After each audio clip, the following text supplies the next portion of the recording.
पढ़ाई छोड़नी पड़ गई और उसके बाद इतनी ऊंची पढ़ाई, ये कैसे हुआ? पता नहीं क्यों पढ़ाई छोड़ने का दर्द मेरे अंदर बहुत गहरे बैठा हुआ था। जब आपकी जीवनी में मैंने ये हिस्सा पढ़ा को सचमुच मेरी आंख में आंसू थे। बचपना क्या होता है आई डोंट नो। मेरे लिए तब आप डॉक्टर विजय अग्रवाल नहीं, एक 9 साल का बच्चा थे। मुझे बहुत तकलीफ हुई, लेकिन उपाय भी कुछ दूसरा नहीं था। बहुत छोटी सी उम्र में शायद आप पर सबसे बड़ा बनने की जिम्मेदारी आ गई। मैं समझता हूँ कि मेरे लिए वरदान था। अगर मैं शहर नहीं गया होता तो बस।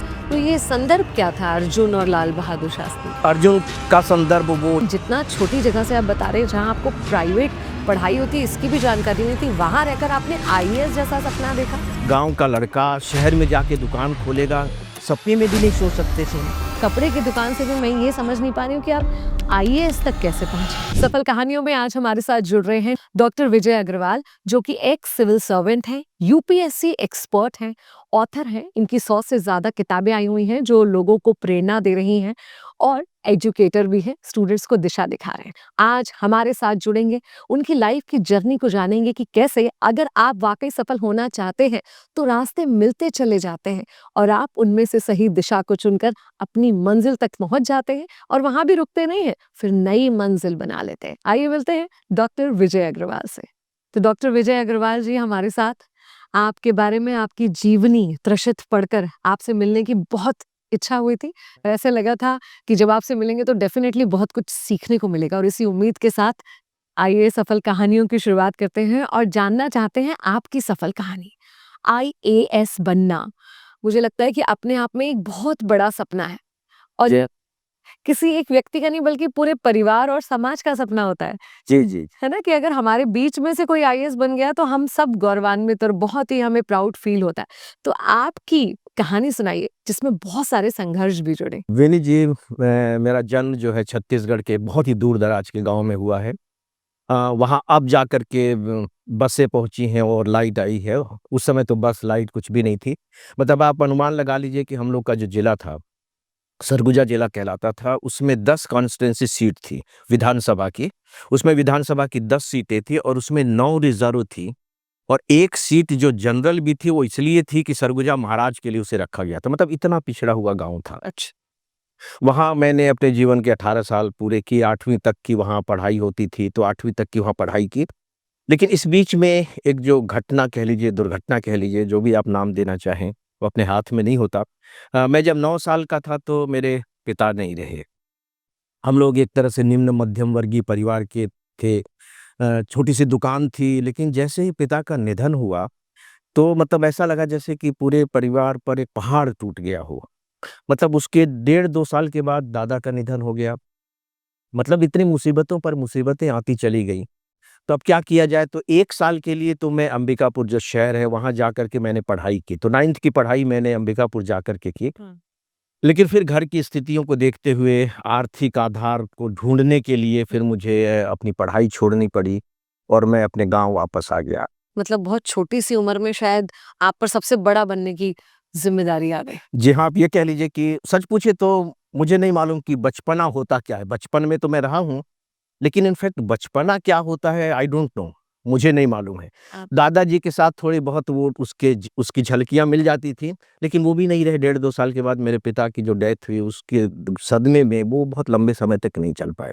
जब आपकी जीवनी में मैंने ये हिस्सा पढ़ा को सचमुच मेरी आंख में आंसू थे, क्योंकि मेरे लिए तब आप डॉक्टर विजय अग्रवाल नहीं, एक 9 साल का बच्चा थे इस कहानी में, जिसे इस दर्द से गुजरना पड़ा होगा। तो आप बता रहे हैं कि तभी पढ़ाई छोड़नी पड़ गई और उसके बाद इतनी ऊंची पढ़ाई, ये कैसे हुआ? हाँ, विनी जी, होता ये था कि पता नहीं क्यों पढ़ाई छोड़ने का दर्द मेरे अंदर बहुत गहरे बैठा हुआ था, और उसका शायद रीज़न मेरे पिता ही थे। क्योंकि मुझे मेरे पिता की केवल 2-3 स्मृतियाँ मेरे मस्तिष्क में है बस, और ज़्यादा वो हमारे साथ रहते नहीं थे। पास में ही एक दूसरा जो एक कस्बा जैसा था, वहाँ वो उनकी शॉप थी, तो कभी-कभी वो गाँव आते थे। तो अक्सर वो मुझसे कहा करते थे कि तुमको 2 चीज़ों में से कोई एक बनना है, या तो तुम अर्जुन बन जाओ या तुम लाल बहादुर शास्त्री बन जाओ। अब मुझे नहीं मालूम था कि ये लाल बहादुर शास्त्री और अर्जुन क्या थे, लेकिन कुछ जानकारियाँ मुझे थीं, उस समय गीत क्योंकि उस समय गायत्री विद्यापीठ की एक मैगज़ीन आती थी, शायद उसका नाम कल्याण था। उसके बिल्कुल आखिरी पेज पर हुआ था, पढ़ो, समझो और करो। तो वो अक्सर मुझे सुनाया करते थे। तो मेरे दिमाग में एक चीज़ जो बैठ गई बीज के रूप में, वो ये कि नहीं कुछ ना कुछ डिफरेंट करना है। वो ये नहीं कह रहे कि बहुत बड़े दुकानदार बनो, उद्योगपति बनो, पैसे वाले बनो। वो अर्जुन और लाल बहादुर शास्त्री की बात करते हैं और बिना किसी के बताए ये बात मुझे सूझने लगी थी कि अगर मैं पढ़ाई नहीं करूँगा तो फिर वो बन कैसे पाऊँगा?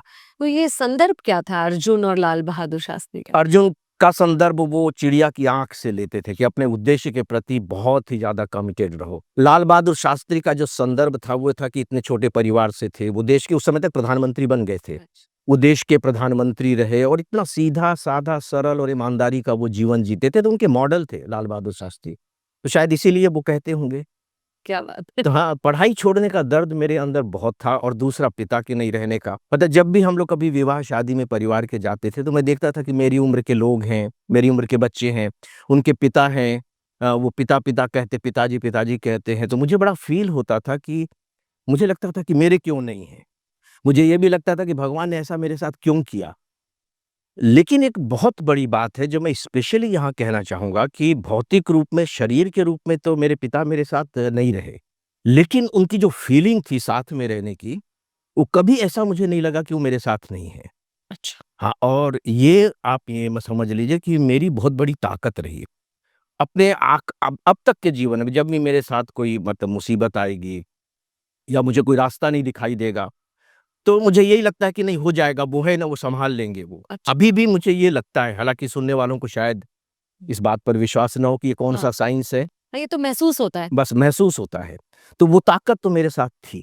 तो अब ये है कि पढ़ाई छूट गई, तो मैं आपको एक घटना सुनाना चाहूँगा कि बिल्कुल। देखिए कैसे कहते हैं ना कि कायनात आपकी मदद करती है, वो आती है आपकी मदद के लिए अगर आपकी कोई गहरी इच्छा हो। एक बार हम लोग खेत में गए हुए थे। अब एक बार हम लोग खेत पर गए हुए थे। मेरे एक सीनियर थे, वो शहर में पढ़ रहे थे, वो गाँव आए हुए थे, तो उनका भी खेत बगल में था, तो बारिश होने लगी बहुत तेज़। एक ही छाता था, वो थोड़े से मोटे-तगड़े से थे, तो मेड़ पर ऐसी स्थिति नहीं थी कि हम दोनों मेड़ के अगल-बगल खड़े हो जाएँ और हम बारिश से बच जाएँ, तो मैं उनसे लिपट गया और लिपट करके पता नहीं क्यों मैं बहुत ज़्यादा रोने लगा, बहुत रोने लगा। अच्छा। तो उसने कहा कि बिज्जू तुम रो क्यों रहे हो? मेरा नाम उस समय बिज्जू बिज्जू था और लोग कहते थे। तो मैंने कहा कि मैं इसलिए रो रहा हूँ कि मेरी पढ़ाई छूट गई, मुझे अच्छा नहीं लगता। तो उन्होंने कहा कि तुम ऐसा क्यों नहीं करते? तुम शहर चले जाओ, वहाँ भी प्राइवेट फ़ार्म भरे जा रहे हैं, क्योंकि वो तो शहर से आए हुए थे, मुझे कोई जानकारी थी नहीं। अच्छा। हाँ। तो उन्होंने कहा कि तुम शहर चले जाओ और वहाँ प्राइवेट एग्ज़ाम होते हैं, तुम्हारी पढ़ाई भी शुरू हो जाएगी, घर में पढ़ना, परीक्षा दे देना। मैं कहा कि डिग्री मिल जाएगी? बोले हाँ, मिल जाती है, बिल्कुल ज्यों की त्यों मिल जाती। बस अगले दिन मैं गया, शहर गया, 5 किलोमीटर साइकिल चला कर के तो आपको बस पकड़नी होती थी, मैं शहर गया। वहाँ मैंने फ़ॉर्म भरी, लेकिन फ़ॉर्म भरने के बाद फिर देखिए क्या हुआ, कि वहाँ जो फ़ॉर्म के इंचार्ज थे आर.सी. त्रिपाठी, उन्होंने कहा कि तुम ट्रांसफर सर्टिफ़िकेट लगाओ इसमें, और लास्ट डेट था फ़ॉर्म भरने का। ट्रांसफर सर्टिफ़िकेट मेरे पास था नहीं क्योंकि मैं तो पढ़ाई छोड़ कर के गाँव आ गया था। लेकिन एक बात थी देखिए कि कैसे ईश्वर मदद करता है, कि जब मैं 9th में पढ़ता था तो वो हमें हिंदी पढ़ाते थे। तो पढ़ने में तो मैं ठीक-ठाक था। बदमाशी-वदमाशी करना जानता नहीं था, जैसा मैंने कहा कि बचपना क्या होता है मुझे नहीं मालूम थी। तो मैं उनका एक प्रिय छात्र तो था, हुँ। एक प्रिय स्टूडेंट था। तो उन्होंने कहा कि तुम ऐसा करो, चूँकि लास्ट डेट है तो फ़ॉर्म तो तुम्हारी मैं जमा कर ले तुम्हा तो फ़ॉर्म तो मैं तुम्हारा जमा कर लेता हूँ। तुम जो है सर्टिफ़िकेट रुक करके निकलवा दो, 2-3 दिन के अंदर इसको जमा कर देना। तो मैं कहा कि सर मुझे तो कुछ मालूम नहीं, मैं तुम्हारी मदद करूँगा। तो उन्होंने मदद की, मैंने सर्टिफ़िकेट निकलवाया और फिर वहाँ से पढ़ने का सिलसिला शुरू हो गया। क्या बात है! और यहीं कहीं आप जो बात कह रहे हैं कि आपने हमेशा अपने पिताजी का साथ महसूस किया, जी हाँ। शायद वो कुछ इसी रूप में। और ये तो मेरा भी अनुभव रहा है कि जो चीज़ें होनी होती हैं, पता नहीं कैसे सही टाइम पे कोई व्यक्ति निमित्त बनकर आ जाता है। जी हाँ। या तो हमें कोई जानकारी दे देता है या हमारी किसी तरह की मदद करता है और कुछ ऐसे काम हो जाते हैं जो हमें असंभव लग रहे हैं। बिल्कुल, बिल्कुल। तो अब आपकी पढ़ाई का सिलसिला तो शुरू हुआ, लेकिन जितना छोटी जगह से आप बता रहे हैं जहाँ आपको प्राइवेट पढ़ाई होती है इसकी भी जानकारी नहीं थी, वहाँ रहकर आपने आईएएस जैसा सपना देखा? नहीं, उसमें एक चीज़ था विनीत जी कि जब मैं बीए फाइनल में पहुँच गया तो गाँव में काम नहीं होता था। अच्छा। मेरे चाचा थे छोटे, वो भी शहर में पढ़ते थे, लेकिन उनकी पढ़ाई नहीं छुड़वाई गई, हम दोनों एक ही क्लास में थे। अ तो उन्होंने 11th तक की पढ़ाई की, लेकिन वो आगे नहीं पढ़ पाए, तो वो भी गाँव लौट गए। अब ये हुआ कि गाँव में हमारे एक चाचा थे, हम लोग चाचा के पास ही रहते थे। मैं हो गया और मेरे सबसे छोटे चाचा जो हम उम्र हैं हम लोग। इतनों के लिए काम नहीं था वहाँ। तो ये हुआ कि भई कोई शहर चला जाए, वहाँ कुछ नौकरी कर ले, वे शहर चला जाए, वहाँ कोई काम शुरू कर ले। तो हमारे फूफा जी थे ऐसे हरबंस लाल केवटिया जी, वो हम लोगों के परिवार के लिए वरदान जैसे थे। तो उन्होंने कहा कि मेरी दुकान के सामने एक दुकान खाली है, आ जाओ और दुकान कर लो। अब सवाल ये उठा कि मैं जाऊं या मेरे चाचा जाएं, मतलब जो मेरी उम्र के थे। तो फाइनल ये हुआ कि मैं जाऊंगा। और उसमें उस समय भी देखिए मुझे बहुत तकलीफ हुई थी जब ये फैसला, क्योंकि मुझे अपने गांव से बहुत प्रेम था। शहरी जीवन, गांव का लड़का शहर में जाके दुकान खोलेगा, सपने में भी नहीं सोच सकते थे हम। तो उस समय मुझे ये लगा कि आज चूंकि मेरे पिताजी नहीं हैं, इसलिए मुझे यहाँ से भेजा जा रहा है, अच्छा। निकाला जा रहा। मुझे बहुत तकलीफ हुई, लेकिन उपाय भी कुछ दूसरा नहीं था। और मैं समझता हूँ कि वो मेरे लिए वरदान था।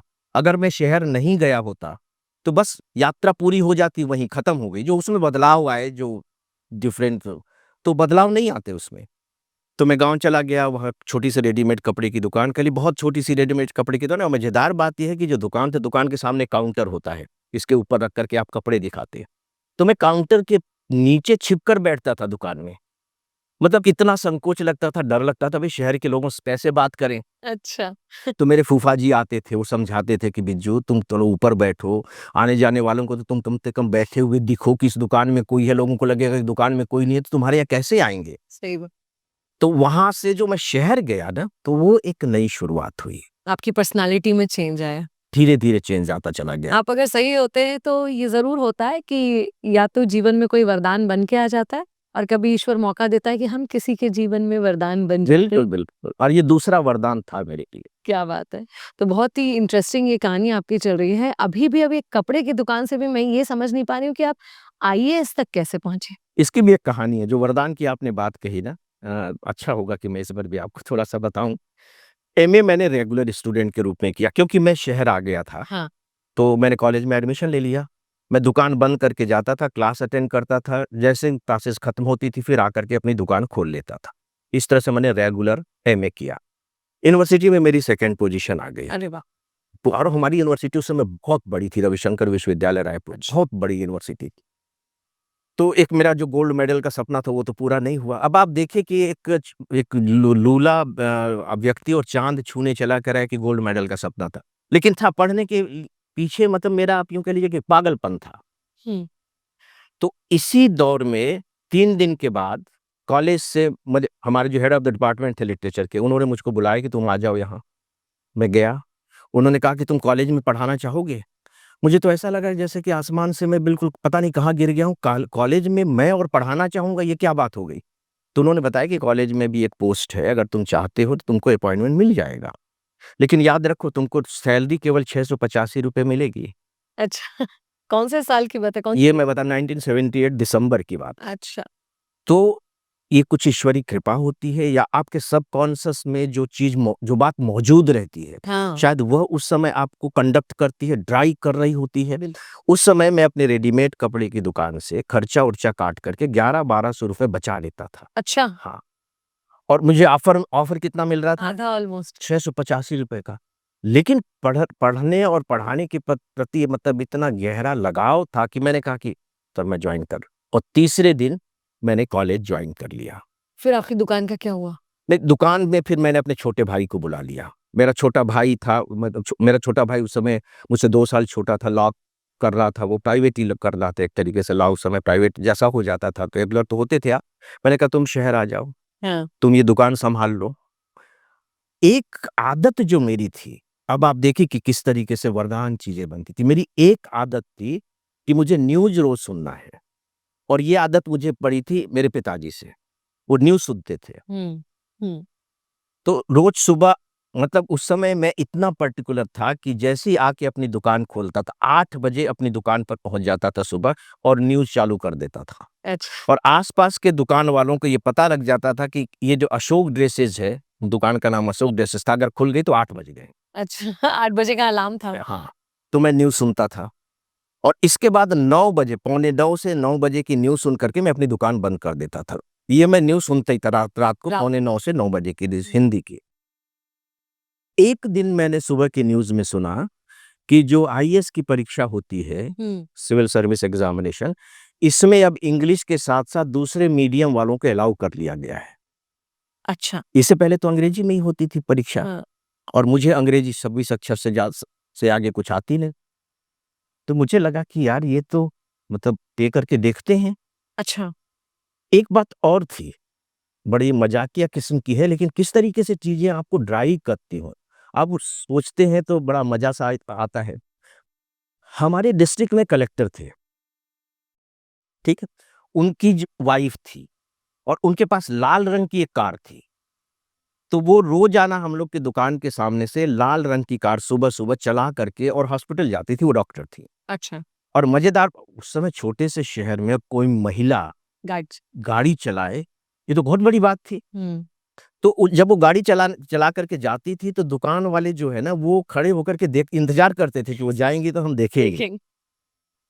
तो सच पूछिए तो मुझे भी अच्छा लगता था, मैं भी खड़ा हो जाता था, देखता था। लेकिन एक बात मेरे दिमाग में उस समय और आती थी, महिला तो सुंदर थी, स्मार्ट थी, कि अगर इसी तरह की किसी लड़की से शादी हो जाए तो क्या बात है।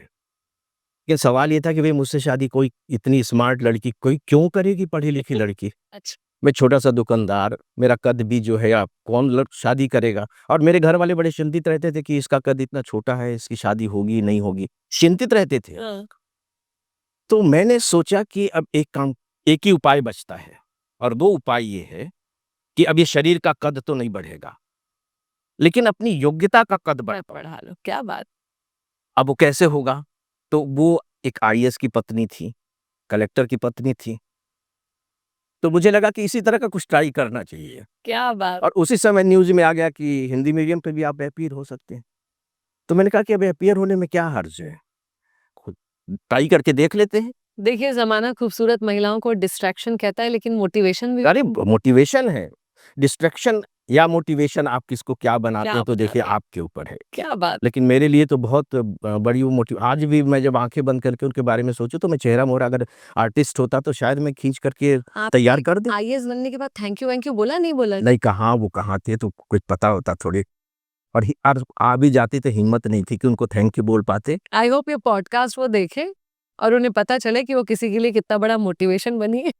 हाँ, लेकिन उनको क्या मालूम कि वो मतलब मैं नाम तो नहीं बता रहा हूँ। उनको पता कैसे चलेगा? चलिए, उम्मीद करते हैं कि वो इस बात का अंदाज़ा लगा सकें, लेकिन आपके दिल से ज़रूर उनके लिए भी धन्यवाद। बहुत पता बहुत होगा। धन्यवाद और आभार। क्या। अगर वो दृश्य शायद अगर मैं नहीं देखता तो ये बनने की तो मैं नहीं सोचता। मैं यही सोचता कि भाई रेडीमेड की दुकान कोई बड़ी हो जाए, या लेक्चरर हो ही गए हैं, प्रोफेसर हो जाएँ, यूनिवर्सिटी में पहुँच जाएँ। यही तक सोचते ना। क्या बात है, क्या बात है।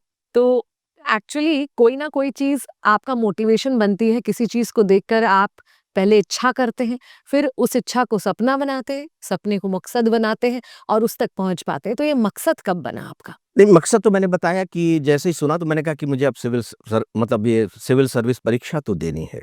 लेकिन मैं यहाँ एक बात ज़रूर विनी जी बताना चाहूँगा कि एक इससे पहले मैं आपको बता चुका हूँ कि पढ़ने के पीछे मेरा पागलपन था। मतलब वास्तव में पागलपन था।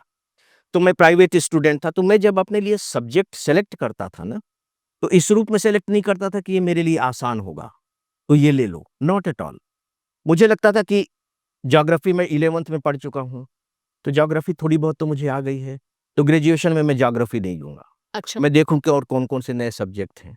अच्छा, ये सब्जेक्ट मैं पढ़ चुका हूँ और उसमें कठिन सब्जेक्ट मतलब स्टैटिस्टिक्स एक कठिन विषय माना जाता है। हाँ।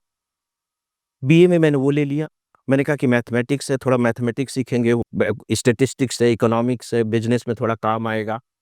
पहली बात, मैं हमेशा नए सब्जेक्ट लेता रहा, प्राइवेट स्टूडेंट रहा, लेकिन मैंने लैंग्वेज के रूप में जनरल हिंदी न लेके जनरल इंग्लिश लिया, सिर्फ इसलिए कि कुछ इंग्लिश आ जाएगी। तो जो सब्जेक्ट का चयन था मेरा, जो सेलेक्ट करता था मैं, वो नॉलेज के लिए करता था। सीखने के लिए। पहली बात। दूसरी बात, इसे मेरी आप कमजोरी कह लीजिए या मेरी ताकत कह लीजिए, मैं किसी भी विषय को रट नहीं सकता, मैं रट नहीं पाता। तो मेरे लिए ज़रूरी था कि मैं उसे समझने की कोशिश करूँ। तो अब मुझे समझाए कौन, मैं तो प्राइवेट स्टूडेंट खुद ही समझता था। तो जब आप खुद अपनी नाव लेकर के समुद्र में जाकर के और रास्ता तलाश करेंगे, तब तो आपकी जो मंजिल होगी कुछ वास्को डिगामा टाइप की होगी ना। बताए हुए रास्ते पर चलने से आप पहुँच तो जाएँगे, बताए हुए मंजिल पर ही पहुँचे। बस किस वो जो बता रहे हैं उस पर पहुँच जाएँगे आप।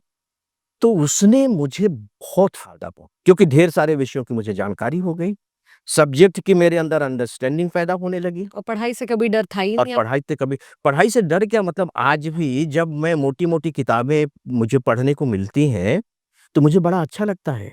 जैसे कि आपको अगर कोई स्वस्थ मित्र मिल जाए, कोई हेल्दी फ्रेंड, तो लगेगा वाह यार क्या अच्छा है, स्मार्ट है। तो मोटी किताबों के प्रति मेरा बड़ा आकर्षण होता था। क्या बात।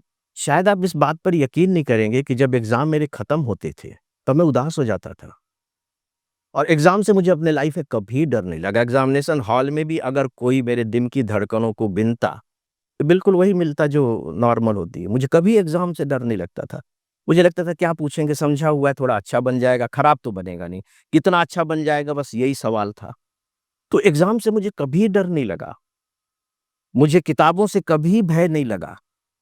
तो मुझे ये लगता जो है शायद इसलिए क्योंकि कभी भी आपने एग्जाम में नंबर लाने के लिए पढ़ाई नहीं की ना, आपने पढ़ाई की कुछ नया जानने अ, और कुछ नया सीखने की, और शायद यही कारण रहा कि आप एक बहुत अच्छी तरह से अपनी सर्विस को भी कर पाए, क्योंकि जिस ज्ञान की जरूरत होती है जी हाँ, वो आप में पूर्णतः था। जी हाँ, जी हाँ। तो लैंग्वेज बैरियर जैसे आप बता रहे कि हिंदी में जब एग्जाम शुरू हुई तब आपने सोचा कि उसे देना है। ये आगे भी आड़े आया कभी कि लैंग्वेज इंग्लिश में तकलीफ है और हिंदी ही प्रेफरेबल है? अरे! बहुत, बहुत परेशानी उठानी पड़ी बेनी, बहुत परेशानी। एक तो जनरल इंग्लिश का पेपर क्वालीफाई करना पड़ता, तो उसमें मुझे बहुत डर लगता था कि क्वालीफाई कर पाएँगे कि नहीं कर पाएँ। अच्छा। लेकिन चलिए क्वालीफाई तो कर लिया मैंने। फर्स्ट अटेम्प्ट में तो मेरा प्री में ही नहीं हुआ। सेकंड अटेम्प्ट में फिर मेरा प्री भी हुआ, मेंस भी हुआ और फिर फाइनली सिलेक्शन भी हुआ। अच्छा। जब मैं ट्रेनिंग में गया, तो ट्रेनिंग में तो सारा कुछ माहौल इंग्लिश का, सारा कुछ माहौल इंग्लिश का। मैं आपको मसूरी का एक छोटा-सा किस्सा सुनाता हूँ, लबासना जिसे कहते बड़ा सुना है लबासना के। हैं। लबासना, हाँ, लबासना का किस्सा। अब हम लोग पहुँच गए ट्रेनिंग के लिए और मुझे बहुत डर लगता था। मैं आपको बताना चाहूँगा कि जितने भी वहाँ प्रोबेशनर्स थे, सेलेक्ट होकर के आए थे, 99% तो अंग्रेज़ी बोलते थे और सब बड़े-बड़ी यूनिवर्सिटी से, कॉलेजेस से, अच्छे परिवार से हैं। तो उनको देख कर के मेरे मन में बड़ी कुंठा आती थी। तो फिर मैं कभी-कभी सोचता था कि यार ये लोग इतने इंटेलिजेंट हैं, इतने स्मार्ट हैं, तो मेरा सिलेक्शन हो कैसे गया? मेरा तो नहीं होना चाहिए था सिलेक्शन, लेकिन हो तो गया था। अब उसको मैं कैसे झुठला सकता? तो मेरे एक बैचमेट थे, तो मैंने कहा कि देखो भैया मुझे ये अंग्रेज़ी तो समझ में आती नहीं है, जो 45 मिनट प्रोफ़ेसर्स और कौन-कौन आते हैं, पता नहीं क्या-क्या बोल के चले जाते हैं। मेरे तो एक अक्षर पल्ले नहीं पड़ता अच्छा। और ट्रेनिंग के बाद परीक्षा भी होगी, एग्ज़ाम भी मुझे पास करना पड़ेगा। बिल्कुल। तो आप एक काम कर दिया करो, वो जितना 45 मिनट बताते हैं और बीच में 5-10 मिनट का गैप होता था, इसके बाद फिर अगली क्लास शुरू हो जाती थी।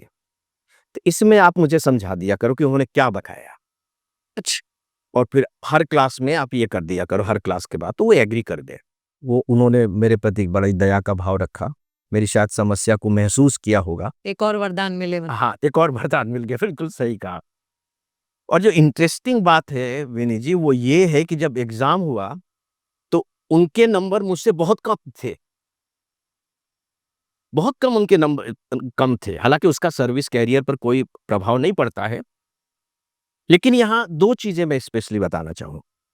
पहला तो ये कि जब आप किसी सब्जेक्ट को समझते हैं, तो बात बिल्कुल अलग हो जाती है। वो आपके कॉन्शियस का या आपकी पर्सनैलिटी का वो हिस्सा हो जाता है। तो मैंने आपको बताया कि शुरू से समझने की मेरी आदत थी, उसने यहाँ भी मेरी बहुत मदद की।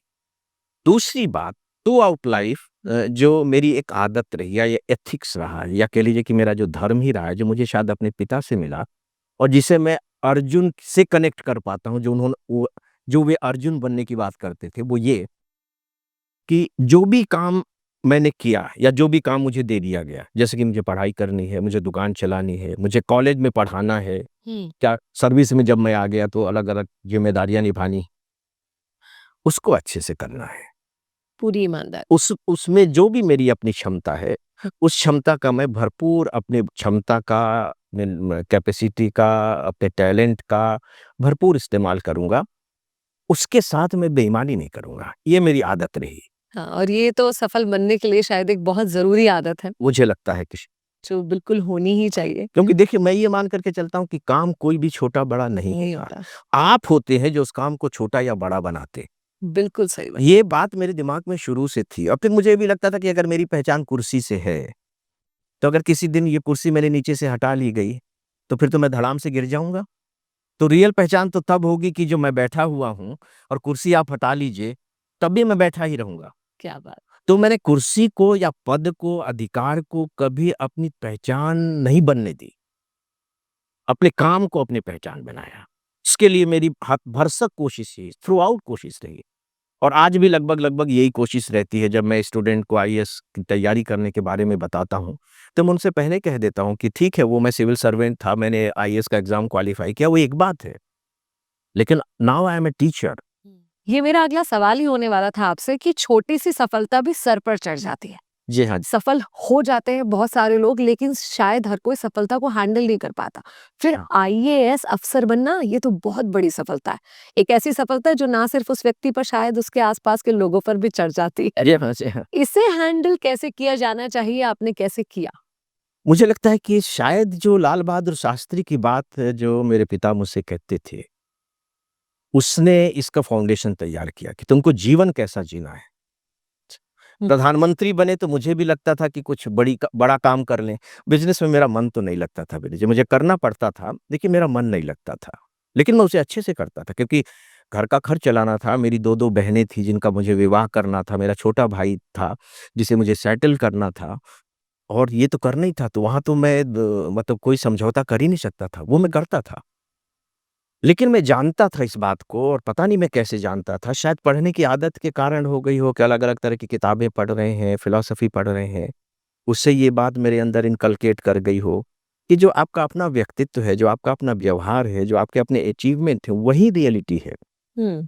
पद रियलिटी नहीं है। फिर क्या हुआ, एक संयोग जो बहुत बड़ा फिर से देखिए एक वरदान मिल गया। हुँ, शंकर दयाल शर्मा जी उपराष्ट्रपति होकर के आए, हुँ, बने हुँ। और उन्होंने मुझे अपने पास बुला लिया। क्या बात! और खूब सारे टेस्ट हुए, उनके सेक्रेटरी ने खूब मेरी रगड़ाई की कि ये है कि नहीं इस लायक, हाँ, इतनी बड़ी जगह पर जाने के लिए वो तो हो। खूब रगड़ाई की। तो मैं शंकर दयाल शर्मा जी के पास पहुँच गया। उस समय मेरी उम्र हार्डली 29-30 इयर्स की रही होगी। हुँ। सोच कर के देखिए, अब मैं जब वहाँ गया 2-3 दिन जब मुझे वहाँ काम करने का मौका मिला, दूसरे दिन शंकर दयाल शर्मा जी ने अपने चैम्बर में बुला लिया। मेरे तो पाँव काँप रहे हैं, हालत खराब हो रही है और जब मैं वहाँ से बाहर निकला तो मुझे लगा कि नहीं, मैं तो यहाँ नौकरी नहीं कर सकता। अच्छा, मैं भयानक रूप से डिप्रेशन में आ गया। अच्छा। यस, ऐसा डिप्रेशन में। क्यों लगा आपको? नहीं मतलब वहाँ की जो भव्यता और जो चीज़ें थी उसको मतलब मेरी जो चेतना थी, जो ग्रामीण चेतना थी, गाँव की चेतना, वो बर्दाश्त नहीं कर सकी। जब अपॉइंटमेंट्स आता था कि आज राष्ट्रपति जी से कौन-कौन उपराष्ट्रपति जी से कौन-कौन मिलने आने वाले हैं, तो वो लिस्ट मेरे पास भी आती थी। हाँ। क्योंकि मैं तो प्राइवेट सेक्रेटरी के रूप में था। हुँ। तो मैं देखता था कि chief justice of supreme court आ रहे हैं, ये कैबिनेट मिनिस्टर आ रहे हैं, फॉरेन के ये उनसे मिलने के लिए आ रहे हैं और मुझे वहाँ जाके खड़ा होना पड़ेगा। बाप रे बाप! मतलब मुझे तो लग रहा था कि मैं कहाँ फँस गया। तो जब मैं सुबह उठता नहीं था, डिप्रेशन में गया हुआ लड़का, लड़का ही कह लीजिए 29-30 साल का, आप क्या कहेंगे? बिल्कुल, हाँ, हाँ। मैं उठता नहीं था और सूरज निकलने को होता था तो मुझे डर लगने लगता था कि बाप रे! अब दिन निकल गया, जाना फिर पड़ेगा। से तो मेरी पत्नी मुझे उस तरह से उठा करके और ऑफ़िस भेजती थी समझा करके, जिस तरीके से वो मेरे बेटे को स्कूल भेजती थी सानिध्य को, कि जाइए हो जाएगा कुछ करके और मैं काँपते पैरों से लँगड़ाते-लँगड़ाते बेमन से जाता था। लेकिन जो इम्पोर्टेंट बात है कि उसने मुझे 2-3 चीज़ें बहुत ज़बरदस्त दे दी। शंकर दयाल शर्मा जी जैसा सिंपल व्यक्ति, हुँ। सरल व्यक्ति, सहज व्यक्ति मैंने नहीं देखा। शायद उनकी उसे पत्नी उनसे भी शायद ज़्यादा सहज थी। अच्छा। अरे मेरी पत्नी और वो तो इस तरह से घरेलू चीज़ों पर बात करती है कि यहाँ नौकरों की प्रॉब्लम है और किस तरह से सब्ज़ी बनवाने में दिक्कत होती है, इस तरह की बात। अब आप सोच कर के ये उनकी महानता थी, हम लोगों का कुछ भी नहीं था। अब शुरुआत अगर मेरी सर्विस की इस तरह के सरल और सहज व्यक्तियों से हो रही है, हुँ। जिनके सामने मैं कुछ भी नहीं हूँ, तो क्या वो सच में जो मेरा पद है वो मेरे सिर पर चढ़ कर के बोलना चाहिए? क्या बात है! और फिर जब उनसे लोग मिलने आते थे, मैं उनसे मिलता था। अभी जो ब्रिटेन के महाराजा हैं, उनकी पत्नी डायना थी उस समय, वो बाकायदे आए थे उपराष्ट्रपति जी से मिलने अच्छा। और उसी समय जब वो मिलने आए थे, तो हमारे प्रधानमंत्री उस समय राजीव गांधी जी थे, वो भी बाकायदे उनके साथ आए थे। अब सोच करके देखिए कि उपराष्ट्रपति जी खड़े हैं, राजीव गांधी जी खड़े हैं, प्राइम मिनिस्टर खड़े हैं, वो खड़े हैं, चार्ल्स खड़े हैं, उनकी पत्नी डायना खड़ी है, इधर सेक्रेटरी खड़े हैं वाइस प्रेसिडेंट साहब के, और इधर मैं खड़ा हूँ। हम्म, तो मैंने देखा कि यार ये सच में लोग कितने सरल सहज व्यक्ति हैं।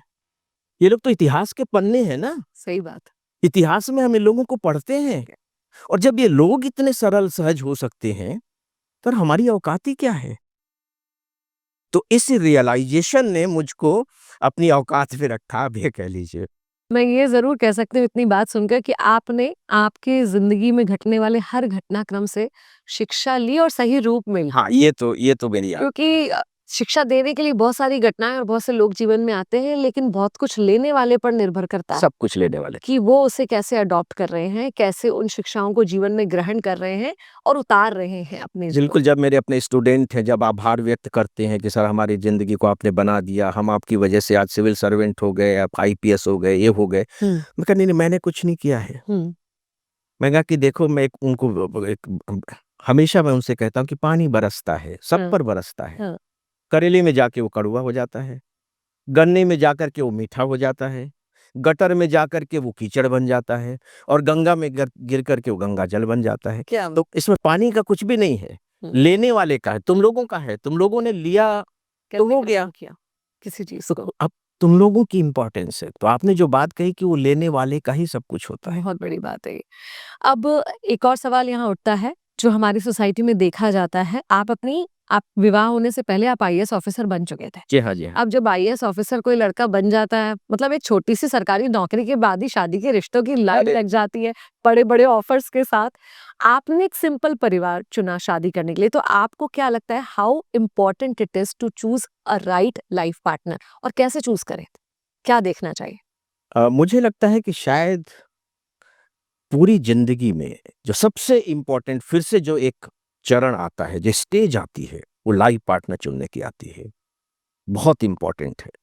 देखिए आप नौकरी बदल लेंगे, सर्विस है बदल लीजिए, व्यापार कर रहे हैं दूसरा कर लीजिए, जहाँ रह रहे हैं स्थान बदल लीजिए, घर बदल लीजिए, लेकिन लाइफ पार्टनर को बदलना तो आसान नहीं है। और अगर आप बदल भी लेते हैं चलिए, तो क्या आप सच में इंटैक्ट रह पाएँगे? क्या आप अंदर से टूट नहीं जाते? क्या अगर आपको दूसरा लाइफ पार्टनर मिल गया, तो क्या आपके उस टूटन को वो खत्म कर सकता है? मुझे लगता है कि नहीं कर सकता। नो डाउट कि लाइफ पार्टनर को लेकर के शुरू से मैं बहुत ही लॉजिकल रहा हूँ, और इसीलिए जब तक मैं कॉलेज में रहा बहुत से रिश्ते आते रहे, मैंने कभी उधर ध्यान नहीं दिया। मैंने कहा कि नहीं, जो मेरा सिविल सर्विस का जो एम है मैं देखता हूँ, अगर नहीं होगा तो ठीक है, मैं सिविल सर्वेंट बन गया। एक बात जो मेरे बहुत बहुत अच्छी तरीके से मेरे दिमाग में थी कि मैं बहुत धनी घर में शादी नहीं करूँगा। ऐसा क्यों? मैं मार्क्सिस्ट अप्रोच का उस समय था, मतलब मार्क्सवाद को मैं बहुत पसंद, फिलॉसफी पढ़ ली थी गलती से या सही से जो भी कह लीजिए, तो मैं पूंजीवाद को स्वीकार नहीं कर पाया। देखिए धनी परिवार दुखी हो जाएँगे ऐसे सुन के। अब मैं तो क्या बता सकता, ये तो मेरी इच्छा थी, मैं तो इसीलिए कहा ना कि गलती से मैंने मार्क्सवाद पढ़ लिया, है ना? मैंने कहा ना कि तो मुझे ये लगता था कि एक वर्ग चरित्रता है जो मार्क्स का एक सिद्धांत था, हाँ। और अगर धनी परिवार की लड़की आएगी, देखिए हमारा परिवार तो मैंने बताया बहुत ही सरल निम्न मध्यम वर्गीय परिवार ले दे करके काम चल रहा था। मैं ठीक है लेक्चरर हो गया था, हुँ। तो या सिविल सर्वेंट हो गया था। तो मुझे मालूम था कि वो हमारे परिवार के साथ एडजस्ट नहीं कर सकेगी। मतलब ताज्जुब करेंगे, उस समय जो रिश्ते आते थे, मेरे पास एक रिश्ता आया था, ब्लैंक चेक उन्होंने भिजवाया था अच्छा। कि आपको जितना चाहिए आप इसमें भर लीजिए, हुँ। आप विवाह कर लीजिए हमारी लड़की से, और वो वाई उस समय एक यूनिवर्सिटी के वाइस चांसलर थे। अच्छा। मुझे एक लड़की देखने जाना पड़ा, 2 बहुत बड़े इंडस्ट्रियलिस्ट थे, हाँ। इतने बड़े इंडस्ट्रियलिस्ट थे कि बॉम्बे और अहमदाबाद में उनकी कपड़े की 13 मिल्स थीं, अच्छा। कपड़े की 13 मिल्स। हाँ। और उससे भी बड़ी बात थी कि उनकी इकलौती बेटी थी, हुँ। और उनका मैं दामाद बन सकता था। लेकिन मुझे उन सबको नकारने में 1 सेकंड नहीं लगता था, 1 सेकंड नहीं लगता था कि भई ये मेरे वर्ग, मैं उनके वर्ग को बिलॉन्ग नहीं करता। ये उनकी कोई गलती है वो नहीं थी, वो हर कोई अपनी बेटी के लिए एक हाँ। अच्छा रिश्ता चाहता है, और मैं सौभाग्यशाली था कि वो मुझे इस लायक मानते थे। क्योंकि मैं तो अपने को उनके लायक नहीं मानता था ना। तो मेरे दिल में जो दिमाग में जो बात थी, एक ऐसी लड़की हो जो मुझे समझ सके, मेरी थोड़ी-सी साहित्यिक अभिरुचियाँ थी, लिखने-पढ़ने में मन लगता था। हुँ। जो मेरे इसको इस मतलब मेरी इस ज़रूरत को आत्मसात कर सके, मेरा साथ ले सके, और उसके लिए मुझे लगता था कि अगर प्रोफेसर परिवार की लड़की होगी, शायद वो सबसे ज़्यादा सूट करेगी आपके। क्योंकि आप पढ़ाई से जुड़े थे और जुड़े रहना चाहते थे। और इत्तेफ़ाक कुछ ऐसा हुआ कि ओनारायगढ़ एक जगह है, वहाँ मैं एक छत्तीसगढ़ साहित्य सम्मेलन में गया हुआ था, वहाँ एक प्रोफ़ेसर मिले, प्रोफ़ेसर जीसी अग्रवाल, वो लिटरेचर के प्रोफ़ेसर थे। उन्होंने मुझको देखा, तो हमारे हेड ऑफ़ द डिपार्टमेंट भी गए हुए थे मिस्टर बाबूलाल शुक्ला, उन्होंने बात की, बोले कि इस लड़के को ज़रा हमारे घर लेकर के आइए। वो मम्मी ने चाय पर बुलाया है वाला मामला हुआ, तो मैं चला गया और फिर बात आगे बढ़ती गई। तो इनिशियल स्टेज पर तो मुझे लगा कि नहीं, ये यहाँ सारा मामला जो है वो ठीक है। फिर वो जो आगे का सिलसिला होता है देखने का और करने का, तो मेरी पत्नी भी मतलब पढ़ने लिखने में शौकीन, लिटरेचर की स्टूडेंट रही थी उस समय, और सितार वगैरह भी बजाती थी, तो जरा कला वगैरह में मेरी थोड़ी सी रुचि थी। और उस समय तो सितार वाली लड़की तो मिल ही नहीं सकती थी, खासकर हम लोगों की कम्युनिटी में। तो मुझे लगा कि अब इससे बेस्ट चॉइस तो कुछ नहीं हो सकता। क्या बात है, ये आप बहुत क्लियर थे, ये भी बहुत बड़ी बात। हाँ, मैं बहुत क्लियर। कंफ्यूज रहते हैं, हमें समझ खुद नहीं आता कि क्या हमारे लिए अच्छा है और हम क्या चाहते हैं। तो मुझे लगता है कि एक खुद में क्लियर होना ये भी बहुत बड़ा गुण है। नहीं, बहुत क्लियर था, और मैंने साफ कह दिया था कि मुझे मैं तो दहेज वगैरह का बहुत विरोधी था, और आज भी हूँ मैं। और मुझे इस बात की बहुत खुशी है कि मेरे बेटे की भी जो शादी हुई है, वहाँ दहेज और ऐसा बिल्कुल भी नहीं, नथिंग, कुछ भी नहीं। मैं उसको सबसे बड़ा अपमान मानता हूँ नारी जाति के प्रति किया गया। तो मैं कैसे कर सकता था? बहुत सिंपल मैरिज भी थी मतलब हमने। बाद में भी आपको कभी वो 13 मील वालों की याद तो नहीं आई? नहीं, नहीं, कभी नहीं आए, कभी नहीं आएगी। ये तो अभी आप बातचीत कर रहे हैं तो मुझे याद आ गई। लेकिन और नहीं, हमेशा मुझे लगता है कि एक हर सफल कहानी के पीछे एक ऐसा परिवार होता है जो हमेशा साथ खड़ा होता है। जी हाँ, जी हाँ। तो डेफिनेटली आपकी सफलता के पीछे आपकी वाइफ, आपका पूरा परिवार रहा होगा। आप पारिवारिक योगदान को कितना इम्पोर्टेंट, कितना महत्वपूर्ण मानते हैं सफलता? नहीं, बहुत महत्वपूर्ण विनीत जी। जब मैं सिविल सर्विस की तैयारी कर रहा था, तो मैंने आपको बताया कि जैसे मैंने कॉलेज में लेक्चरशिप जॉइन की, तो मैंने अपने छोटे भाई को शहर बुला लिया। इसके बाद तो मैं पढ़ाई में लग गया, हाँ। है ना? मैं कॉलेज में पढ़ा रहा हूँ।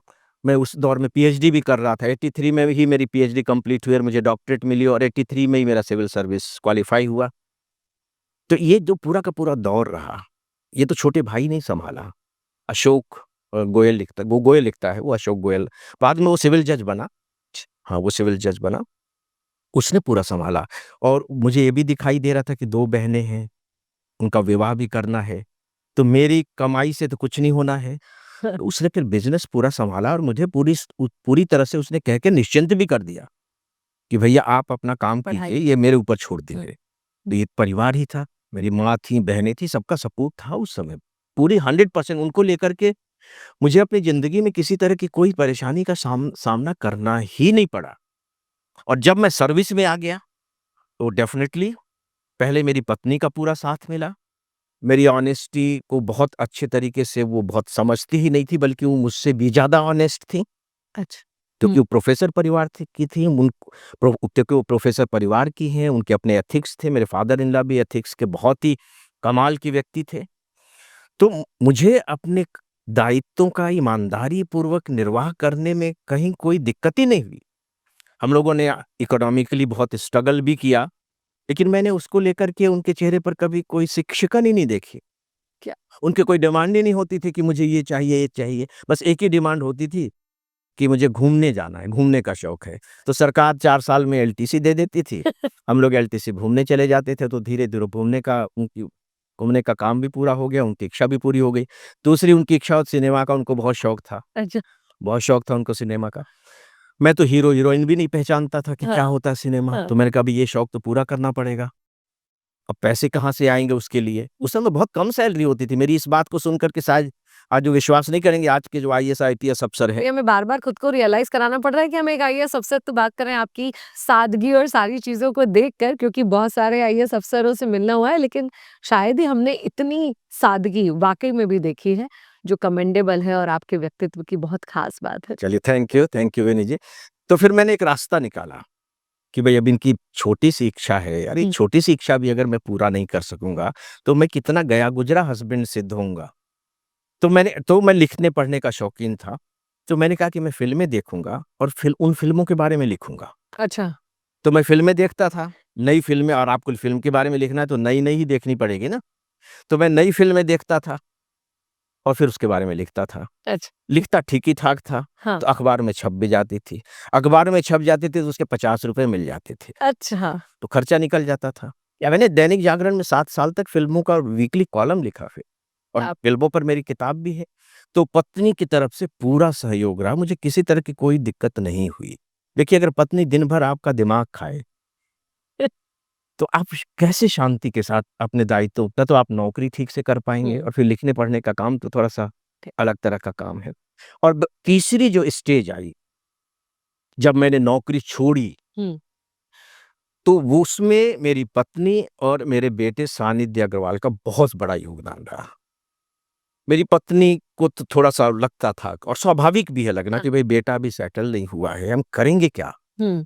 तो मेरे बेटे ने ही मेरी पत्नी को समझाया कि देखिए, पापा का इसमें मन नहीं लग रहा है, वो फ्रस्ट्रेशन महसूस कर रहे हैं। उनको अपने मन का काम करने दीजिए, और मेरे मन का काम क्या था? बस पढ़ना-लिखना, पढ़ाना।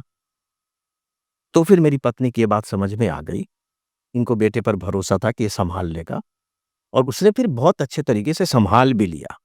तो बस मैं अभी अपने काम में लगा हुआ हूँ, ये पढ़ने-पढ़ाने के काम में क्या लगा। बात है! लेखन आपका बहुत ही लाजवाब है।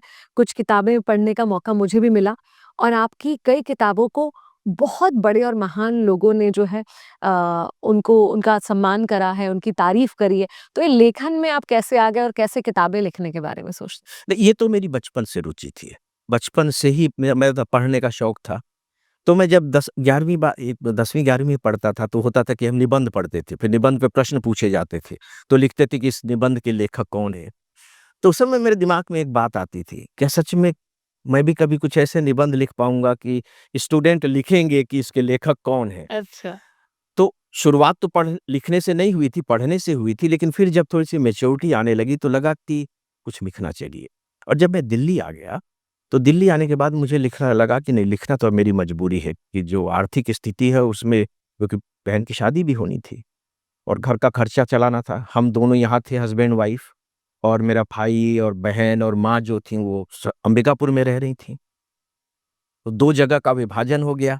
मेरे भाई को भी मैंने बिज़नेस छुड़वा कर के मैंने कहा कि अब तुम पूरी तरह से पढ़ाई करो, और मेरी पत्नी यही कहती थी कि आपका अब जो, मतलब आपकी अब जो सबसे बड़ी ज़िम्मेदारी है वो है कि आपके भाई ने आपको बनाया है, तो अब आपको अपने भाई के लिए कुछ करना है। इतनी बड़ी बात। पढ़ाई छुड़वा दी, वो अपनी लॉ की तैयारी करने लगा, और उस समय मध्य प्रदेश और छत्तीसगढ़ तो एक ही था। उसकी पोज़ीशन फर्स्ट 10 में उसकी पोज़ीशन आई जुडिशरी के में, तो वो जुडिशरी सर्विस में आ गया। तो उस दौर में 2 परिवार अलग-अलग जगहों पर रह रहे हैं, 2 किराए के मकान में रह रहे हैं, तो आपको खर्चा चलाना है। तो मजबूरी में मेरे लिखने की शुरुआत हुई, और वो मजबूरी मेरे लिए फिर से बताना। कारण ये है कि आप हर काम बहुत दिल से करते हैं, रुचि से करने हैं और इतनी ही रुचि से आप अपनी सर्विस कर रहे थे और आपने शंकर दयाल शर्मा जी के साथ काम करा। आपने बताया कितना रोचक रहा, वो दिलचस्प रहा। फिर आपने रिटायरमेंट लेने का क्यों सोचा? मुझे लगता है कि यहाँ भी जो एक सिद्धांत काम कर रहा था मेरे साथ, हो सकता है कि वो एग्री ना करें लोग। देखिए, मैं जब साढ़े 9 साल तक शंकर दयाल शर्मा जी के साथ रहा, उस समय मुझे दुनिया के बहुत बड़े-बड़े लोगों से मिलने का मौका मिला। बहुत बड़े-बड़े लोगों से। मतलब आज मैं शायद बताऊँ तो लोगों को लगेगा कि ये गप मार रहे हैं, क्योंकि मेरे पास उसके प्रमाण नहीं है। अच्छा। नेल्सन मंडेला, महाराज के बारे में मैंने बताया, सुल्तान काबूस, रशिया के प्रेसिडेंट, मतलब मैं एक नाम क्या बताऊँ, जो नोबेल लॉरेट्स हैं उनसे मिलने को मिला, जो फ़िल्म स्टार्स होते हैं हुँ। उनसे मिल मिल रहे हैं, स्पोर्ट्स में जो बहुत टॉप मोस्ट पर हैं। अब आप सोच कर के देखिए, उपराष्ट्रपति और राष्ट्रपति जी के पास कोई सामान्य लोग तो आएँगे नहीं। बिल्कुल, बिल्कुल। और मज़ेदार बात है कि जब ये मिलने आते थे, मतलब फॉरेन डिग्निटीज़ नहीं, फॉरेन डिग्निटीज़ के तो सिस्टम अपना उनका अलग होता है, क्योंकि वो जैसे ही पहुँचेंगे, वैसे ही उनको तुरंत राष्ट्रपति, उपराष्ट्रपति जी के पास पहुँचा दिया जाता, वेट नहीं करते वो। लेकिन जो अपने देश के होते थे, वो तो उनको तो वेट करना पड़ता था ना, भई पहले अपॉइंटमेंट चल रही, 10 मिनट लंबी चल गई, तो अब आप क्या करेंगे? तो हम लोगों के पास ही आकर के, तो नौशाद साहब आकर के वेट कर रहे हैं, तो वो आके वेट कर रहा है, जितने बड़े म्यूज़िशियन हैं, तो उनसे फिर बातचीत होती थी, हाँ। तो उनकी सरलता, सहजता देखते थे। और इस बीच में इतने सारे देशों में जाने का भी मौका मिल गया। 25 देशों में घूमना, इतने सारे जो राजभोज होते हैं, हाँ। उन राजभोज में आप भाग ले रहे हैं, उनके साथ बातचीत कर रहे हैं, मीटिंग में जा रहे हैं। सोसाइ सो जो आपकी उस समय एक सोशल पहचान बन जाती है, वो बहुत ही जबरदस्त होती है। आप किसी से भी कुछ भी रिक्वेस्ट कर लीजिए, चाहे वो चीफ मिनिस्टर हो, आपको ऑनर करते हैं। और ऑनर ये कोई हम जैसे लोगों का नहीं होता, वो राष्ट्रपति जी का होता था। और शंकर दयाल शर्मा जी को व्यक्तिगत रूप से भी लोग बहुत चाहते थे, ऑनर करते थे। फिर मुझे लगने लगा कि इतने कम उम्र में मैंने ये सब देख लिया। कैरियर का शायद जो टॉप होगा, शायद सुविधा की दृष्टि से या पावर्स की दृष्टि से, वो देख लिया। लोगों से मैं मिल चुका। अब इससे आगे पाने को क्या रह गया है? तो फिर मैं कभी सोचता था कि भगवान ने या ईश्वर ने या प्रकृति ने मुझे इतनी कम उम्र में जो ये सब दिखा दिया, तो क्या इसके पीछे उनका कोई उद्देश्य था, कोई मंशा थी, कोई डिजायर थी, कोई संकेत था? और मैं प्रकृति की भाषा को बहुत इंपॉर्टेंट मानता हूँ। प्रकृति की एक भाषा होती है। बिल्कुल। मैंने इस पर लिखना भी शुरू किया था, अनफॉर्चुनेटली मैं उसे पूरा नहीं कर पाया। शायद मैं कभी लिखूं उस पर कि बिल्कुल, प्रकृति की आज की भाषा क्या हो। जनरेशन में इस भाषा को लोग वाइस कहते हैं।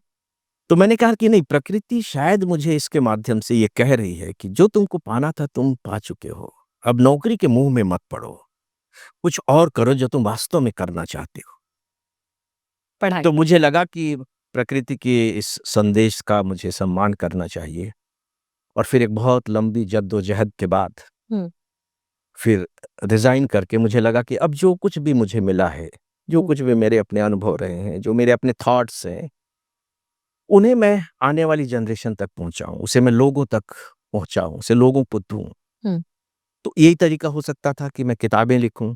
तो मैं किताबें लाइफ मैनेजमेंट पर, फिर मैंने किताबें लिखनी शुरू की। समय आपकी मुट्ठी में, सदा सफल हनुमान, किताबें बहुत ही सुपर हिट हुई, कई लैंग्वेज में आई भी।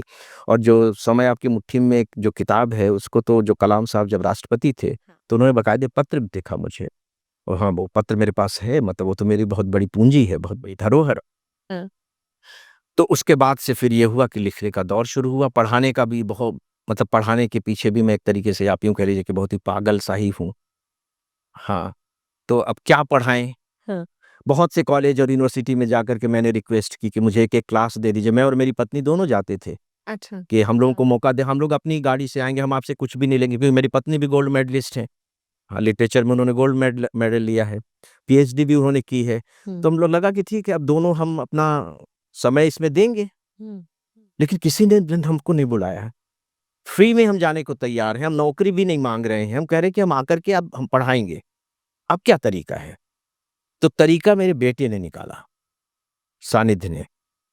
तो उसने कहा कि पापा आप ये बताइए, मैं आपका पॉडकास्ट जैसा जो शुरू होता है उस समय तो शुरुआत हुई थी, मैं आपको 2011-12 की बात बता रहा हूँ। अच्छा, हाँ, आप उसमें लेक्चर रिकॉर्ड करेंगे, आपके सामने कोई नहीं होगा जब लेक्चर रिकॉर्ड करेंगे तो, और कितने लोग सुनेंगे ये भी पता नहीं, लेकिन आप अच्छा, करेंगे। हाँ, देखिए मेरी बर्निंग डिज़ायर इसके लिए इतनी ज़्यादा थी, तो मैंने कहा काम कि बिल्कुल करेंगे। तो उसने ये शुरू कराया। क्या बात है, समय से पहले। हाँ, और वो धीरे-धीरे पॉपुलर होने लगा। हाँ, मतलब आप सच पूछे तो जो पॉडकास्ट है उसकी शुरुआत बिल्कुल। हम लोगों ने की है। हाँ, 2011 के समय में कहाँ हाँ। इन चीज़ों को इतना इम्पोर्टेंस दे रहे थे, जो कि आप बात कर रहे इसके बाद फिर उसने कहा कि आप आईएएस की क्लासेस लेनी शुरू कर दीजिए। तो 15-15 दिन की मेरे बेटे ने और मेरी बहू पूजा ने, उस समय तक उसका विवाह भी हो गया था, कुछ समय के बाद विवाह हुआ। तो उन लोगों ने 15-15 दिन की साल में 2 बार क्लासेस ऑर्गेनाइज करनी शुरू की। पूरे देश से स्टूडेंट आते थे आईएएस की तैयारी करने वाले। मुझे बताते हुए खुशी हो रही कि उसमें से कितने स्टूडेंट सिविल सर्विसेज में आए, स्टेट सिविल सर्विसेज में आए। और मैं इनको अपने बिखेरे हुए बीज कहता हूँ। हैं। जब भी हम लोग कहीं भी जाते हैं देश में, स्टूडेंट मिल जाते हैं और अच्छे पदों पर मिल जाते हैं, इतनी खुशी होती है उनको देख करके, लगता है कि जैसे कि कोई खोया हुआ फूल मिल गया हो। क्या बात! मतलब इतनी खुशी होती है हम लोगों को।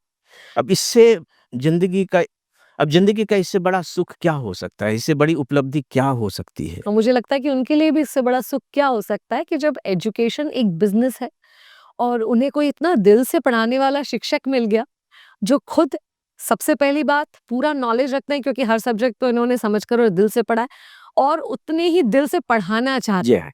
तो आपके स्टूडेंट्स भी डेफ़िनेटली मैं मानती हूँ बहुत लकी रहे। हम लोग इस मामले में बहुत लकी हैं विनी जी, क्योंकि आज भी जो हमारे स्टूडेंट हैं, जब भी कभी मिल जाते हैं, तो देखिए एक तो मुंह से निकले हुए शब्द होते हैं, हुँ, लेकिन दूसरी आंख की भी भाषा होती है, बिल्कुल। चेहरे की भी भाषा होती है, हुँ, और सच पूछे तो पूरे शरीर की भाषा होती है। बिल्कुल। उसमें हम लोग को साफ दिखाई दे जाता है कि ये क्या महसूस कर रहा है। हुँ, और वो लोग जब बताते हैं, बोलते हैं, तो हम लोग का गला रूंध जाता है कि सच में क्या हम डिजर्व करते हैं जो कुछ भी ये बोल रहे हैं? डिजर्व करते हैं? फिर से लगता है कि एक चुनौती है कि हमको मतलब इनकी जो भावनाएं हैं उनको इंटैक्ट रखना है, बना करके रखना है, कहीं इनका मोह भंग ना हो जाए, ऐसा महसूस होता है। आपने इतना कुछ करा देश में, विदेश में, आपने रिटायरमेंट लिया कुछ करने के लिए। ये नहीं कि अब मैंने बहुत काम कर लिया, आराम करना। तो ये वाला ख़्याल नहीं आता अब आपको कि अब तो मैंने बहुत काम कर लिया और अब मुझे कुछ नहीं करना या अब मैं अपनी वाइफ़ के साथ वर्ल्ड टूर पर निकल जाऊँ बस कुछ ना करूँ, ऐसे थॉट्स नहीं आते? नहीं, वर्ल्ड टूर करने का मौका मिल जाता है ना इसी बहाने। काम करते-करते। काम करते जैसे हमें जो सदा सफल हनुमान जो मेरी किताब आई थी, हुँ। इसमें अमेरिका और कनाडा का बहाना मिल गया हम लोग को, तो 10 दिन तो हम लोग क्रूज़ में लेक्चर होते रहे वैंकूवर। ज़रा बताइए ये कैसे हुआ? मतलब अमेरिका के कुछ लोगों ने सोचा कि हम इस तरह के एक प्रोग्राम, इस तरह का एक प्रोग्राम कराते हैं, तो उन्होंने क्रूज क्रूज जो है यहाँ लॉस एंजल्स से लेकर के वैंकूवर तक का बुक कराया। पूरे अलास्का से होकर के वो क्रूज जाता है और 10 दिन में वो ग्रुप था लगभग 250 लोगों का, तो वो लोग थे और उसमें लेक्चर होते थे। 10 दिन तक तो हम लोग क्रूज में रहे। उससे लोगों को थोड़े से प्रभावित हुए, तो फिर कनाडा हम लोग को 1 महीने के लिए रोक लिया, वहाँ लेक्चर होने लगे। तो इसके बाद फिर 2 महीने हम लोग अमेरिका में हम लोगों ने लेक्चर किए, तो टूर का मौका मिल गया। क्या बात है! और फिर जब हम लोग की मैरिज की 25th एनिवर्सरी आई, हाँ। तो हमारे बेटा उस समय तक अपने काम में लग गया। तो श्रीराम कॉलेज का स्टूडेंट रहा है, हुँ। श्रीराम कॉलेज ऑफ कॉमर्स का, और चेस का वो वर्ल्ड मतलब उसकी इंटरनेशनल प्लेयर भी रहा है वो। तो उसने हम लोगों को गिफ्ट किया कि आप लोग फॉरेन टूर पर जाइए, क्योंकि मेरी पत्नी इससे पहले फॉरेन टूर पर नहीं, कि हाँ। मैं तो बहुत हो आया था। हाँ। तो वहाँ हम लोग वर्ल्ड टूर का मौका मिल गया। तो वर्ल्ड टूर के मौके मिलते रहे। क्या बात है! आपकी इतनी सादगी एक्चुअली किसी के भी दिल को छू जाए। लेकिन मुझे जो लगता है या अधिकतर जो ने देखा है कि आईएएस अफ़सर बनने का जो मोटिवेशन या मोटिव होता है, वो कुछ अलग होता है कि यार जी। मैं आईएएस अफ़सर बन जाऊँ फिर मेरा रुतबा होगा, गाड़ी, बंगला, पैसों की कोई कमी नहीं होगी, जीवन भर आराम होगा। इस तरह के मोटिव के साथ अधिकतर बच्चों को मैंने देखा है प्रिपेयर करते हुए। आपको क्या लगता है कि क्या सही मोटिव होता है इन सर्विसेज़ में जाने के लिए? क्योंकि ये तो देश के लिए किया जाने वाला काम है। इसमें देखिए मुझे लगता है कि पहली बात तो ये है कि जो भी आईएएस की तैयारी कर रहे हैं ना, उनको थोड़ा-सा लालची होना चाहिए, थोड़ा-सा स्वार्थी होना चाहिए। कैसे? जब वो सोचेंगे कि हाँ, लाल बत्ती की गाड़ी मिलेगी, बंगला मिलेगा, तो ये तो स्वार्थ है, थोड़ा-सा लालची होना है। लेकिन एक इमोशनल अटैचमेंट तो हो जाए, ये तो रियलिटी ही है, ये चीज़ें हो जाती हैं। तो थोड़ा-सा स्वार्थी और अगर आप लालची हो जाते हैं, तो आप मोटिवेट रहते हैं तैयारी करने के दौरान। हाँ। लेकिन ये उसका मकसद नहीं होना चाहिए। अच्छा। क्योंकि मैं ये मानता हूँ विनय जी कि जो आईएएस की नौकरी है, सिविल सर्विस जो है, ये नौकरी नहीं है, हुँ। ये रिस्पॉन्सिबिलिटी है। सेवा है। दिस इज़ नॉट द नौकरी, ये रिस्पॉन्सिबिलिटी है। क्योंकि देखिए जो हमारी पूरा का पूरा जो हमारा स्ट्रक्चर है एडमिनिस्ट्रेशन का, टॉप पर तो नो डाउट कि पॉलिटिशियंस हैं, डेमोक्रेटिक सिस्टम में रह रहे हैं। लेकिन बेसिकली जो सेकंड लेयर है और जो रियल लेयर है, तो ब्यूरोक्रेसी ही है ना। बिल्कुल। और सोच करके देखिए कि 21 इयर्स मिनिमम एज है और आप 23 इयर्स में कंप्लीट करके अगर फर्स्ट अटेम्प्ट में आ जाते हैं और सरकार आप पर इतना भरोसा करती है, सरकार भरोसा करती है मतलब समाज भरोसा कर रहा है कि आपको वो अपने रथ की लगाम थमा देता है। हुँ। हुँ। हुँ। कितनी बड़ी ज़िम्मेदारी है। बहुत बड़ी। हम अपने घर की समस्याओं को नहीं सुलझा पाते, परेशान हो जाते हैं, और अगर आप सिविल सर्विसेज में आ रहे हैं, तो आप सोसाइटी की समस्याओं को सुलझाने के लिए आ रहे हैं। तो अगर ये बात दिमाग में रहेगी, तो ठीक है, बाकी चीज़ें तो आपको मिलेंगी ही ना, समाज आपको रिस्पेक्ट देगा, वो थोड़ी गायब हो जाएगा। हुँ। बल्कि अगर आप डिसऑनेस्ट हैं या अपने काम को ठीक से नहीं कर रहे हैं, तब हो जाएगा गायब। तो गायब हो जाएगा। तो ये सब चीज़ें आपको मिलेंगी, उनको दिमाग में रखिए, उसमें कुछ कुछ बुरा नहीं है। जो सरलता की बात लोग करते हैं, तो मुझे तो लगता है कि सरल होना तो सबसे आसान है। हुँ। हुँ। क्योंकि आप जो हैं, आप वो हैं। तो जो आप हैं, उसी के होने में आपको क्या मेहनत करनी पड़ रही है? है ना, नदी बह रही है तो बह रही है। नहर बनने में मेहनत करनी पड़ती है। नदी तो बह रही है तो बहते रहिए आप। क्या बात है! तो क्या आर्टिफिशियल लाइफ तो अपने आप में नहीं लगता आपको कि एक तरह का जो आडंबर वाला जो जीवन होता है, अपने आप में तनाव है, अपने आप में बोझ है, जिसे हम हमेशा कैरी लादे करना रहते हैं पड़ेगा। अपने ऊपर। लेकिन अब अपने-अपने जीवन की फिलॉसफी होती है, वो किस तरह का जीवन जीना चाहता है। क्या बात! Totally up to them. अब हम अगर शिक्षक विजय जी से कुछ हम अगर बातें करना चाहें, तो आपके पास जो स्टूडेंट्स आते होंगे, उनमें से कुछ को देखकर हर शिक्षक समझ जाता है कि हाँ, ये काबिलियत रखते हैं और ये कुछ बहुत अच्छा कर सकते हैं। कुछ ऐसे भी होंगे जिनकी इच्छा तो है कुछ करना, लेकिन आपको भी लगता होगा कि शायद इसमें वो काबिलियत नहीं है। तो ये कैसे स्टूडेंट्स आइडेंटिफाई करें और किस समय उन्हें समझ जाना चाहिए कि भई मैं इस चीज़ के लिए नहीं बना हूँ, मुझे कुछ और करना चाहिए, क्योंकि सही समय पे एग्ज़िट भी ज़रूरी। बिल्कुल सही समय पर एग्ज़िट बिल्कुल होना ही चाहिए क्योंकि लाइफ़ आपकी है। अल्टीमेटली आपको कुछ ना कुछ तो करना ही है ना, तो आप कब तक चांस लेते रहेंगे? देखिए, अपने प्रति थोड़ा-सा निर्मम बनना चाहिए और तटस्थ होना चाहिए। जैसे आपने तैयारी की, तैयारी करने के बाद आपने एग्ज़ाम दिया, आप देखिए कि आपका स्कोर क्या रहा। एक बार में तो कुछ नहीं होगा। आपने सेकंड अटेम्प्ट दिया, उसमें देखिए कि आप कितना प्रोग्रेस कर पाए, कितना आगे बढ़ पाए, आपका पिछला स्कोर कितना था और अब कितना स्कोर है। हुँ। आप थर्ड अटेम्प्ट दीजिए, फिर आप देखिए और अगर आप इम्प्रूव नहीं कर रहे हैं, तो इसका मतलब है कि ये आपका क्षेत्र नहीं है, हुँ। आपका क्षेत्र नहीं है। मतलब ये डे डेटा ये बताते हैं यूपीएससी के कि 65% सिलेक्शन जो है, वो फोर्थ अटेम्प्ट तक हो जाते हैं। आप एक और चांस ले लीजिए। लेकिन इसके बाद भी आपको लगता है कि आप जो उसका जो कट ऑफ मार्क्स है, कि उसके जो कट ऑफ मार्क्स हैं, उससे आप बहुत नीचे हैं। आप दूसरा कुछ कर लीजिए। कोई बात नहीं, बचपन से ये आपका सपना था, ठीक है। लेकिन आपने उसके लिए ट्राई कर लिया ना। या तो अपनी प्रणाली को बदलिए, आप आपका जो तरीका है तैयारी करने का, आप उस सिस्टम को बदलिए। और अगर आप सिस्टम को नहीं बदल रहे हैं और रिज़ल्ट वही चाह रहे हैं, जो आप चाहते हैं, तो नहीं होगा ना, रिज़ल्ट वही आएगा, जो पहले आया है क्योंकि सिस्टम भी वही है। सिस्टम वही है। तो जब आप अपने बारे में थोड़ा-सा लॉजिकली सोचेंगे, तब आप सही तरीके से डिसीज़न भी ले पाएँगे। मैं तो ये मानता हूँ विनय जी कि जब हम किसी भी चीज़ के बारे में डिसीज़न लेते हैं, निर्णय लेते हैं और बाद में हमें लगता है कि अरे! ये गलत निर्णय ले लिया। निर्णय गलत नहीं लिया था। आपने उस लिए हुए निर्णय को सही करने के लिए नहीं किया। तो डिसीज़न्स कभी गलत नहीं होते हैं। जो हम डिसीज़न लेते हैं वो सही हों, इसके लिए हमें करना पड़ता है। तो आपने वो नहीं किया जो करना चाहिए था। अदरवाइज़ मेरे जैसा स्टूडेंट, मैं ग्रेजुएशन तक कोई टॉपर स्टूडेंट या सेकंड डिविज़नल स्टूडेंट रहा हूँ और मैं जब तैयारी करता था तो लोग मुझ पर हँसते थे। हुँ। मुझे कमेंट सुनने पड़ते थे। तो फिर समय तो मुझे भी लगता था, लेकिन मुझे लगता था कि कर लेने में क्या हर्ज है, ठीक है, ट्राई तो कर किया था। लेते हैं। तो आपको तो फिर मेहनत करनी पड़ेगी ना, बीज के रूप में तो वो चीज़ें आपके अंदर हैं, लेकिन अगर बीज को मिट्टी के अंदर दबाया नहीं गया, उसके बोझ को मिट्टी ने बर्दाश्त नहीं किया, धूप को बर्दाश्त नहीं किया, पानी नहीं मिला उसको, तो वटवृक्ष तो नहीं बन पाएगा और वटवृक्ष है कहाँ? बीज के अंदर ही है ना। रहेंगे। तो आपको उसके लिए जो प्रोसेस होती है, उसकी जो प्रक्रिया है, उस प्रक्रिया को तो ठीक तरीके से करना ही पड़ेगा।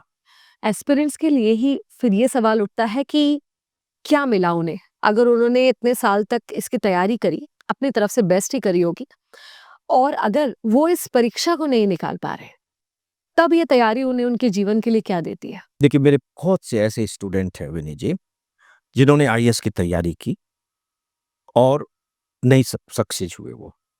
लेकिन मैं देख रहा हूँ कि वो जिस भी फील्ड में जा रहे हैं, उस फील्ड में बहुत अच्छा कर रहे हैं। उसके पीछे रीज़न है, क्योंकि अगर आपने सिविल सर्विस एग्ज़ामिनेशन की तैयारी सही मायने में की है, दिखावटी नहीं, हुँ। सही मायने में की है, तो आपकी पूरी पर्सनैलिटी को बदल देता है, आपके सोचने-समझने के तरीके को बदल देता है। क्योंकि सिविल सर्विस एग्ज़ामिनेशन की preparation itself is training for IAS. आपकी ट्रेनिंग करा देता है वो। आपको इतने टेंशन में रखेगा वो, तैयारी का जो पूरा का पूरा दौर है। आपको इतने लॉजिकल तरीके से सब्जेक्ट को समझना पड़ेगा। आप इतने सारे सब्जेक्ट पढ़ेंगे, आप करंट अफ़ेयर से बहुत अच्छी तरीके से वाकिफ़ रहेंगे, आपकी जानकारी बहुत अच्छी होनी चाहिए, आपकी वोकैब्युलरी अच्छी होनी चाहिए, आपके पास लॉजिक पावर होनी चाहिए, आपके पास एक्सप्रेशन होने चाहिए, लैंग्वेज होनी चाहिए, टेंशन बर्दाश्त करने की पर्सनैलिटी क्षमता होनी डेवलपमेंट। चाहिए। सोच के देखिए, आपके पास अपने ओरिजिनल थॉट्स होने चाहिए। इन सब के बिना आप आईएएस एग्ज़ामिनेशन को क्वालीफ़ाई नहीं कर सकते।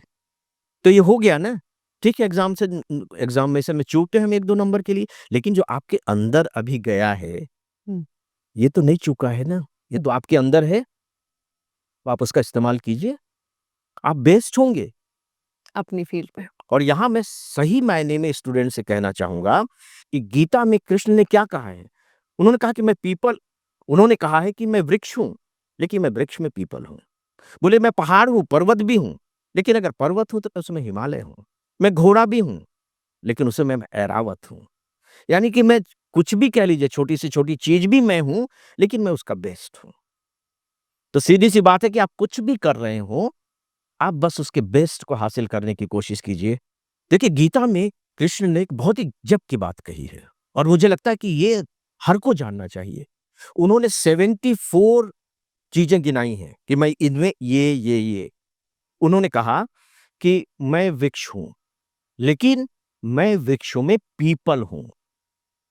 मैं हाथी भी हूँ, लेकिन मैं ऐरा-गैरा हाथी नहीं। फिर उसमें मैं ऐरावत हूँ। मुझको कोई ऑब्जेक्शन नहीं है, आप मुझे पर्वत कह लीजिए, लेकिन मैं हिमालय कहलाना चाहूँगा, उसमें मैं फिर हिमालय हूँ। मुझे आप छोटा-सा वाटर वाटर बॉडी भी कह लीजिए, तालाब, कुंड कुछ भी, वो भी मैं हूँ, लेकिन मैं फिर उसका समुद्र। क्या बात! इसका मतलब है कि छोटी से छोटी चीज़ से मेरी शुरुआत हो सकती है, लेकिन मैं उसका जो सुपरलेटिव डिग्री, उसका जो बेस्ट फॉर्म है, उस तक पहुँचने की कोशिश करता हूँ। और कृष्ण क्या थे? कृष्ण का करियर कैसे शुरू हुआ है? ग्वाला ही तो थे ना? और क्या बने? द्वारकाधीश। अब एक छोटा-सा चरवाहा, गाय का चरवाहा, अगर मैं इजाज़त दें कहने की तो, और द्वारिका का अधीश बन जाए और एक ऐसा अधीश बन जाए कि जो भगवान बन जाए, इससे बड़ी उपलब्धि क्या हो सकती है? और वो कहते हैं कि मैं मनुष्य भी हूँ, लेकिन उसमें फिर मैं राजा हूँ, किंग भी हूँ। तो आप यूँ कह लीजिए कि अगर आपको नौकरी करनी है सरकारी, तो कह लीजिए कि मैं आईएएस हूँ। और अगर नहीं बन पाए तो कोई बात नहीं, दूसरी चीज़ है ना आपके पास, उसमें आप बेस्ट करके दिखा दीजिए। Be the best version of yourself. Be the ये best version of yourself. Life से शायद एक सबसे इम्पोर्टेंट चीज़ है। और डेफिनेटली आपसे बात कर कर बहुत कुछ सीखने को मिला और ऐसा लगा कि बहुत कुछ ऐसा बाकी है जिसे अभी करना है और जिसे सीखना है। बहुत सारे एस्पिरेंट्स और स्टूडेंट्स आपको देख रहे हैं जो आगे आपकी तरह बनना चाहते हैं। आपका क्या संदेश रहेगा उनके लिए? संदेश बहुत सिंपल सा है विनी जी। वो ये है कि मैं ये मान कर के चलता हूँ कि अगर कोई भी बड़ी चीज़ छोटे तरीके से हासिल की जा सकती होती, तो मुझे लगता है कि वो बड़ी चीज़ अपने आप में ही छोटी हो चुकी होती है। कोई भी चीज़ बड़ी सिर्फ़ इसलिए है क्योंकि उसको हासिल करने के लिए बड़ी कोशिशों की ज़रूरत होती है। तो अगर आपके सपने बड़े हैं, तो अपनी कोशिशों को भी बड़ा कीजिए। आपके प्रयास भी बड़े होने चाहिए। किसी के बहकावे में मत आइए, अपने लॉजिकल माइंड को ओपन रखिए और बहुत सोच समझ कर अपने निर्णय लीजिए। और केवल बात निर्णय लेने से नहीं बनेगी, एक्शन ओरिएंटेड बनिए, एक्शन में आइए। अगर आप कहें तो मैं 1-2 अपने जो बहुत ही वर्ल्ड लेवल की पर्सनैलिटी रही हैं, उनके अनुभव शेयर करना चाहूँगा, जो स्टूडेंट से रिलेटेड होंगे। बिल्कुल, बिल्कुल, बिल्कुल चाहिए। सर आपने बताया बहुत सारी विदेश यात्राएँ हुई और बहुत सारी शख्सियतों से आपको मिलने का मौका मिला। कुछ अनुभव हम चाहेंगे हमारे साथ शेयर करें। डेफ़िनेटली मैं ऐसे अनुभव तो शेयर करना ही चाहूँगा, स्पेशली जिनका मेरे अपने जीवन में बहुत बड़ा कंट्रीब्यूशन रहा है। बिल्कुल। देखिए, नेल्सन मंडेला का नाम जाना-पहचाना नाम है। वो इतिहास के पन्ने नहीं हैं, वो अपने आप में इतिहास का एक युग है, एक पीरियड है नेल्सन मंडेला। वो राष्ट्रपति भवन में आए हुए थे, वहीं ठहरे हुए थे। अच्छा। तो सुबह-सुबह मैं वॉक करता था, राष्ट्रपति भवन का जो पूरा कैंपस है, मैं वॉक करता था। तो मैंने देखा कि वो वहाँ कॉरिडोर में बाकायदे एक रंगीन किस्म की शर्ट पहन कर के और बरमूडा पहन कर के घूम रहे हैं। मतलब सादगी की बात मैं बता रहा हूँ, हाँ। घूम रहे हैं। मैं उनको थोड़ी देर देखता रहा, मैं कहा कि बाप रे! इतिहास का इतना महान व्यक्ति, ये चलता-फिरता इतिहास, इस तरह से रह रहा है। तो मेरे अंदर बहुत इच्छा हुई कि मैं इनसे जाकर के बात करूँ। तो मैं ऑफ़िस तो जाते ही थक गया और मैंने फिर अपने सेक्रेटरी से बात करके अपॉइंटमेंट लिया, हुँ। क्योंकि ऐसे आप नहीं मिल सकते ना। हाँ। तो मेरी बातचीत उनसे हुई। तो बहुत सारी बातचीत हुई, लेकिन उसमें जो एक बात जो मैं बताना चाहूँगा आपको, वो ये है। तो मैंने मंडेला साहब से एक प्रश्न पूछा। मैंने कहा कि एक्सीलेंसी, जब भी आप किसी बाहर के डिप्लोमेट से बात करते हैं इस तरह, तो एक्सीलेंसी उनका उच्चारण होता है। संबोधन जो होगा वो एक्सीलेंसी होगा। एक्सीलेंसी, मुझे एक बात बताइए, आपने अपनी ज़िंदगी के 27 साल जेल की सीखचों के पीछे गुजार दिए और मैं वाक़ई रट करके गया था। और वो भी अपनी जिंदगी के सबसे खूबसूरत 27 साल जवानी के दिन। हम्म। तो आप टूटे नहीं? बोले नहीं मैं नहीं टूटा। तो मैंने कहा कि ये कैसे हुआ, कैसे नहीं टूटे आप? तो उन्होंने बहुत छोटा सा जवाब दिया था। उन्होंने जवाब दिया था इसलिए क्योंकि मैंने अपने मकसद पर कभी डाउट नहीं किया। जिस काम में मैं लगा हुआ हूं, अगर मैं उसी काम के बारे में डाउट करने लगूंगा तो मेरा तो मोटिवेशन जीरो हो गया ना। मैं तो अपनी ही एनर्जी से डिस्कनेक्ट हो गया, तो फिर मैं उसको कर कैसे पाऊंगा? ये मेरा एक्सप्लेनेशन है। हाँ, सही। उन्होंने कहा कि मैंने अपने उद्देश्य पर कभी शक नहीं किया। फिर आगे उन्होंने एक्सप्लेन किया, मुझे लगता था कि ठीक है मेरा बहुत बड़ा उद्देश्य है, मेरे जीते जी पूरा नहीं होगा, लेकिन कभी ना कभी तो पूरा होगा।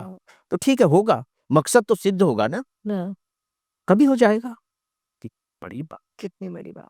और जिस दिन आपको अपने उद्देश्य पर डाउट होने लगे, हम्म। आप दूसरे उद्देश्य के बारे में सोचिए। इसी तरह से मैं काबूस साहब की बात बताना, ओमान के सुल्तान। और ओमान के सुल्तान को तो शंकर दयाल शर्मा जी ने पढ़ाया था। अच्छा। और आप देखिए कि जब हम लोग ओमान की विजिट पर गए थे तो सुल्तान साहब खुद एयरपोर्ट पर लेने आए थे। प्रोटोकॉल में ऐसा नहीं होता है। अच्छा। और उससे भी बड़ी बात है कि वो ऊपर प्लेन में चढ़ करके शंकर दयाल शर्मा जी को नीचे लेकर के आए। प्लेन में ऊपर गए लेने के लिए उनके चैम्बर में। अदरवाइज ऐसा भी नहीं होता। जो डिग्निटीज होती हैं वो नीचे आती हैं, जब नीचे उतर जाती हैं तो फिर मुलाकात होती है, सलामी दी जाती है। ऊपर गए। इसके बाद उससे भी बड़ी बात है कि जिस कार में शंकर दयाल शर्मा जी बैठे हुए थे उसको ओमान के सुल्तान ड्राइव कर रहे थे। अच्छा। कल्पना करके देखिए। पहुंच गए, उनके महल में चले गए, पहुंच गए। तो अगले दिन जो है जर्नलिस्ट ने पूछा, साहब ओमान सुल्तान साहब ये आपने क्या कर दिया? क्योंकि ये तो राष्ट्रीय प्रतिष्ठा का सवाल है कि हमारा जो सुल्तान है वो भारत के राष्ट्रपति के ड्राइवर का रोल निभा रहा है। कुछ इसी तरह की भाषा में उन्होंने कहा। उन्होंने बड़ा खूबसूरत जवाब दिया था। बोले कि वहां ओमान का सुल्तान भारत के राष्ट्रपति को लेने नहीं गया था, वहां एक स्टूडेंट अपने टीचर को लेने गया था। क्या? और उस समय उन्होंने गुरु शब्द का प्रयोग किया था, क्या? जो कि लखनऊ में शंकर दयाल शर्मा जी ने उनको पढ़ाया था। ग्रैटिट्यूड उनके अंदर इतना था। इतने बड़े बड़े लोग हो गए लेकिन ग्रेटिट्यूड में कोई कमी नहीं है। यही तो हमारी पहचान है, यही हमारी मानवीयता है। और सच पूछे तो यही हमारा जीवन है और हमारे जीवन का रस और ताकत है। और यही हमारी जड़ें हैं जहां से हमको रस मिलता है और हमारे चेहरे पर चमक आती है और हमारे शरीर में ऊर्जा बनी रहती है। ये समझना बहुत जरूरी है। इसके बाद होता ये था कि शंकर दयाल शर्मा जी की आदत थी, वो सुबह बहुत जल्दी उठ जाते थे, नहाना धोना पूजा पाठ करना। तो हम कुछ लोगों के कमरे जो होते थे वो उनसे सटे हुए होते थे, काम को देखते हुए। उनके बिल्कुल बगल में फिजिशियन होगा, मतलब एक सिस्टम बना हुआ है ताकि आने में देरी न लगे। तो हम लोगों के होते थे, तो जब राष्ट्रपति जी उठ गए तो हम लोग को भी उठना है। तो वो 4 बजे अगर उनको उठना है तो हम 3 साढ़े 3 बजे उठ जाते थे, भाई कोई जरूरत हो जाए। मजेदार बात है कि सुल्तान साहब 3 बजे आ जाते थे सुबह और कॉरिडोर में टहलने लगते थे। मझोले कद के थे, लुंगी बांधे रहते थे, यहाँ एक गमछा जैसा टांगे रहते और टहल रहे, इंतजार कर रहे हैं, जबकि उनके आने की जरूरत नहीं थी। और इसके बाद दिन भर प्रोग्राम हो रहे हैं। अब देखिए जब प्रोग्राम हो रहे हैं तो मंच पर हमारे राष्ट्रपति बैठे हुए, ओमान के सुल्तान बैठे हुए, तो सबकी निगाहें तो उन्हीं पर है ना। तो हम जैसे लोग तो पीछे बैठ के थोड़ी सी झपकी वपकी ले लेते थे, लेकिन उनके लिए तो गुंजाइश थी लेने। और कई दिनों तक ये चलता रहा। मुझसे नहीं रहा गया। अच्छा। वो तो घूम ही रहे थे, अपॉइंटमेंट लेने की जरूरत थी नहीं। मैं भी उनके साथ घूमने लगा, टहलने लगा। तो मैंने कहा कि एक्सीलेंसी मुझे जरा एक बात बता। बोले यस ठीक है। बोले आप थकते नहीं? मैं देख रहा हूँ 3 बजे आ जाते हैं जो जरूरी नहीं और दिन भर लगे रहते हैं। बोले हाँ मैं थकता नहीं हूँ। तो मैंने कहा कि कैसे नहीं थकते हैं, हम लोग थक जाते थे, कैसे नहीं थकते हैं? तो उन्होंने कहा इसलिए क्योंकि मैं सोचता नहीं हूँ। यहाँ से थकते हैं। यस, जब थकान होती है वो आपके दिमाग में होती है। आप जब सोचते नहीं है तो आप थक जाते हैं, और जब आप सोचते हैं तो बिना काम किए आप थक जाते हैं। पैसे लोग बड़े बनते हैं, बिल्कुल। ये बड़े बनने के लक्षण हैं। केवल मेहनत करने से बड़े नहीं बनते, मेहनत तो चाहिए ही चाहिए, लेकिन मेहनत के साथ कुछ दूसरी बातें भी होती हैं जो हमारे व्यक्तित्व से जुड़ी होती हैं, जो हमारी चेतना से जुड़ी हुई होती हैं, जो हमारे व्यवहार से जुड़ी हुई होती हैं, वो हमें बड़ा बनाती है। बड़ा वो नहीं है जो पद से बड़ा है। जब मैं शंकर दयाल शर्मा जी से पहली बार मिलने गया था, उन्होंने पहली बार बुलाया था, उस समय मैं नौकरी वोकरी में नहीं था, मैं अपने फादर इन लॉ के साथ उनसे मिलने गया था। अच्छा। हाँ, पहली मुलाकात यही हुई थी क्योंकि हमारे फादर इन लॉ लखनऊ के थे, हमारे फादर इन लॉ के फादर प्रोफ़ेसर थे, तो मेरे फादर इन लॉ के फादर और शंकर दयाल शर्मा जी एक ही कॉलेज में पढ़ाते थे, तो वो पहचान थी। तो अपॉइंटमेंट मिल गया। तो जब उनसे मिलकर के जब मिलने जाना था तब तो हालत ख़राब हो रही थी हाँ, और जब उनसे मिलकर के बाहर निकला, तो मुझे लगा कि ये तो बहुत ही गज़ब के व्यक्ति हैं। जनरली होता क्या है कि जब हम किसी बड़े व्यक्ति से मिलते हैं या मिलकर के बाहर निकलते हैं, तो हम अपने को छोटा महसूस करते हैं और मुझे लग रहा था कि जैसे कि मेरा अपना कद बड़ा हो गया। अच्छा, तो मुझे ये डेफ़िनेशन मिली कि नहीं, जो बड़ा आदमी है, वो होता है कि जब उससे कोई छोटे कद का आदमी मिलता है और जब वो बाहर निकलता है, तो उसको लगता है कि मेरा भी कद बड़ा हो गया। क्या बात है! मुझे लगा कि ये रियल में बड़े कद की परिभाषा, ये बड़े आदमी की परिभाषा है कि जो दूसरे के कद को भी बड़ा कर देता है। छोटा करने की इन लोगों से मिल कर के ज़िंदगी की बहुत सारी जब बातें सीखने को मिली विनय जी, तब मुझे लगा कि इन सब बातों को मैं पहुँचाऊँ लोगों तक, नहीं तो खत्म हो जाएगी मेरे साथ ही और एक दिन खत्म होना ही है। तो शायद ये प्रकृति मुझसे कुछ ऐसा चाह रही है। क्या बात! स्टूडेंट्स के बारे में बात करें, एस्पिरेंट्स के बारे में बात करें, जो जिस समय आपने पढ़ाई और तैयारी की थी तब डिस्ट्रैक्शन के मीडियम कम। जी, हाँ जी। कार में आपको एक मैडम दिख गई, उन्होंने भी आपको डिस्ट्रैक्ट नहीं बल्कि मोटिवेट किया। हाँ जी, लेकिन आजकल यूथ के पास बहुत सारे डिस्ट्रैक्शंस हैं। दोस्त हैं, दोस्तों के पास सीखने और सिखाने के लिए एक दूसरे को बहुत सारी गलत आदतें हैं। हाथ में मोबाइल और सोशल मीडिया है, जिसे अच्छे कामों में लिया तो जा सकता है, लेकिन ज़्यादातर समय बर्बाद करने का काम ये कर रहा है। तो ऐसे में कैसे स्टूडेंट्स अपने टाइम को मैनेज करें? देखिए टाइम के लिए मैंने काबूस जी का एक उदाहरण दिया कि जब सोचते हैं तो आप खत्म हो जाता है। टाइम सबके लिए ईश्वर ने एक ही रखा है, पीएन से लेकर के प्राइम मिनिस्टर तक। टाइम वही है, राइट? और टाइम मैनेजमेंट करने का एक जो बहुत सिंपल सा फ़ॉर्मूला है, वो ये है कि आपको जो 24 घंटे का समय मिला हुआ है, उसका जो हिस्सा है, उसके जो अलग-अलग टुकड़े हैं, उनका आप किस तरीके से इस्तेमाल कर रहे हैं। हुँ, मान लीजिए कि आप आईएएस बनना चाहते हैं, तो सीधी-सी बात है कि ये आपका प्राइम टाइम है, प्राइम मोटिव है। इसके लिए अपना प्राइम टाइम दीजिए, खत्म हो गई बात। फिर कि आप जब टाइम मैनेज नहीं हो रहा है कहते हैं, तो इसके कहने का अर्थ ही ये है कि मुझे पढ़ने के लिए समय नहीं मिल रहा है। इसका अर्थ ही यही है, बिल्कुल। दूसरे शब्दों में। तो उनसे ये पूछा जाना चाहिए कि भई अगर तुमको पढ़ने का समय नहीं मिल रहा है और तुम आईएएस बनना चाहते हो, तो समय तो वही है। तो फिर जो समय है उसका तुम कर का क्या रहे हो? उसका कर क्या रहे हो तुम? तुमको गर्लफ्रेंड, बॉयफ्रेंड के लिए समय है, घंटों बात करेंगे, ना तो थकान होगी, ना बोरियत होगी। लेकिन जब किताबों के साथ बैठते हैं तो? इसी को थोड़ी समय के लिए अपना गर्लफ्रेंड, बॉयफ्रेंड बना लो, समस्या सुलझ जाएगी। क्योंकि बात तो सारी आपके दिमाग की है ना। तो आप सोशल मीडिया पर समय खराब कर रहे हैं, वो आपको क्या दे रहा है? इसका मतलब ये हुआ कि आपके लिए जो इम्पोर्टेंट है, वो सिविल सर्विस सर्वेंट बनना नहीं है। आपके लिए इम्पोर्टेंट ये है, तफ़री करना, दोस्तों के साथ गप मारना, सोशल मीडिया में समय बिताना। क्योंकि मैं ये मानता हूँ कि ईश्वर बहुत कृपालु है। जैसे हमारे पिता-माता हम पर हमेशा कृपालु रहेंगे, हम चाहे जैसे भी हों, उनका प्यार तो रहेगा ही। तो हम चाहे जैसे भी हों, जो भी करें, ईश्वर का प्यार हम पर होता है और जिस पर प्यार होता है क्या है कि माता-पिता बच्चे की इच्छा की पूर्ति करते हैं। ईश्वर भी हमारी इच्छा की पूर्ति करता है, हुँ, तो ठीक है। जो हम कर रहे हैं उस ईश्वर ने हमें वो हमारी इच्छा की पूर्ति कर दी। सोशल मीडिया का एडिक्शन बना दिया, खत्म हो गई तो उसका क्या दोष है? जो अगर आप पढ़ने में लगेंगे, ईश्वर को पता मतलब उसके पास मैसेज जाना चाहिए ना कि भई यार इसकी तो इच्छा ही है, तो पढ़ने में ही जुटा रहता है। हुँ, आपकी उस इच्छा को पूरा कर देगा। इसकी इच्छा तो तफ़री करने में, दोस्तों के साथ ही मज़ा आता है, तो आपकी वो इच्छा पूरी कर देगा। तो ईश्वर तो बहुत दयालु है। बिल्कुल, लेकिन जो आप आप अपने साथ धोखा कर रहे होते हो और मज़ेदार बात है कि आपको खुद ये समझ में नहीं आता है कि मैं खुद अपने साथ धोखा कर रहा हूँ और हमेशा दूसरों को दोष देते रहते हैं। जिस दिन दूसरों की तरफ उठने वाली उँगली की दिशा बदल कर आपकी तरफ उठने लगेगी, उसी क्षण आपकी ज़िंदगी में क्रांति हो जाएगी।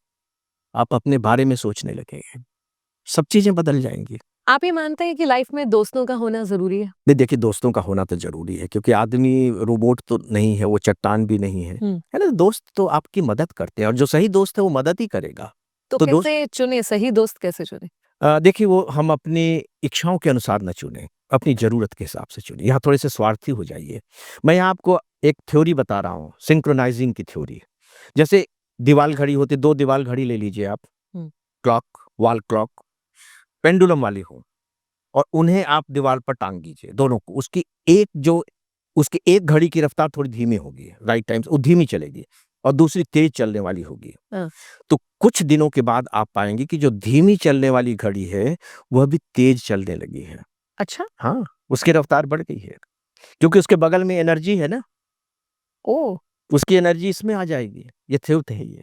वॉव! अगर आपके दोस्त पॉजिटिव होंगे, एनर्जी वाले होंगे, तो आपको भी उस वैसा ही बना देंगे। तो आप हमेशा जो दोस्त चुनें, वो आपसे ज़्यादा योग्य हों, ज़्यादा टैलेंटेड हों। नो डाउट कि उस समय आप कॉम्प्लेक्स में रहेंगे, हुँ। आपको गुस्सा भी आएगा, हुँ। आप जी भी चुराएँगे उनसे, लेकिन अगर आपको आगे बढ़ना है, हुँ। यही आपकी मदद करेंगे और यही आपके सच्चे दोस्त होंगे। तो दोस्त तो आप ऐसे ही चुनें। एक और आपने क्या बुलाया था मुझे?